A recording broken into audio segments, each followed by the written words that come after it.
Myself and other progressives have long maintained that Scott Pruitt is someone who should not be anywhere near the Environmental Protection Agency because he's too close to lobbyists. He doesn't even believe in climate change. He literally sued the EPA when they tried to impose new regulations on the fossil fuel industry. So this is an individual that's just brazenly corrupt. He shouldn't be the EPA head. But in a surprising turn of events, there are now Republicans who are calling on him to resign amid a growing corruption scandal. So Representative Carlos Curbelo tweeted out, "Major policy differences aside, Scott Pruitt's corruption scandals are an embarrassment to the administration and his conduct is grossly disrespectful to American taxpayers. It's time for him to resign or for POTUS to dismiss him."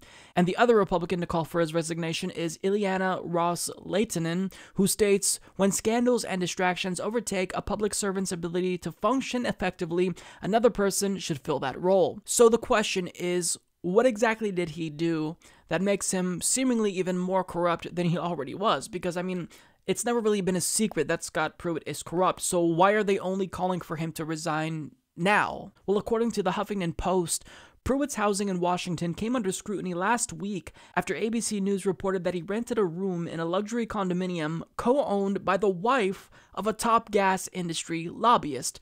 Pruitt paid $50 per night, a sweetheart deal well below the market rate for an upscale Capitol Hill townhouse.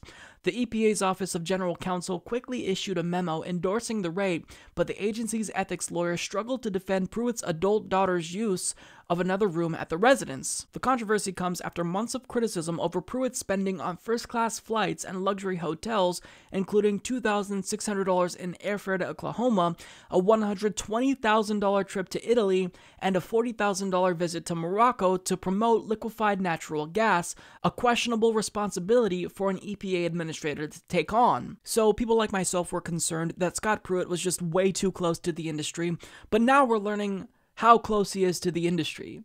He's so close to the industry that he's literally living with them.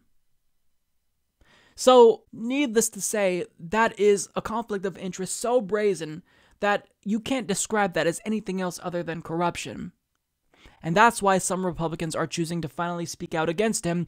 So if you've known anything about Scott Pruitt, this news is not surprising, and what I'm actually surprised about is the fact that any Republicans decided to call on him to resign, and for someone who's supposed to protect the environment.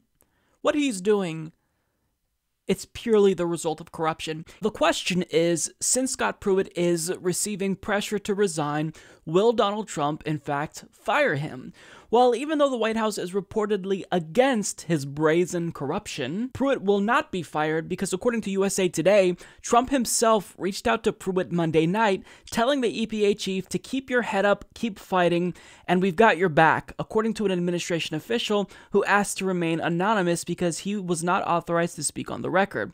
And White House Chief of Staff John Kelly called Pruitt Tuesday morning to reinforce the president's message, the official said.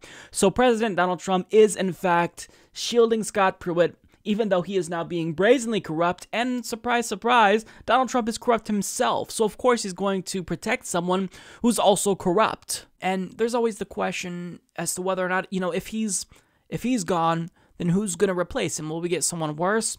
Well, I don't know that we're going to get anyone worse than Scott Pruitt, honestly. He really is the worst case scenario, and certainly I'll eat my own words if Donald Trump puts someone worse in charge of the EPA, but I don't really think we're going to get anyone as bad as Scott Pruitt. Certainly, we're going to get another fossil fuel shill, but, I mean, really, Scott Pruitt is as bad as it gets when it comes to policy with regard to the environment. I mean, this is someone who teamed up with the fossil fuel industry to sue the EPA, and now he's the leader of that organization. He's the worst case scenario, so yeah, I think he's got to go. Support this podcast by becoming a patron at patreon.com/Humanist Report.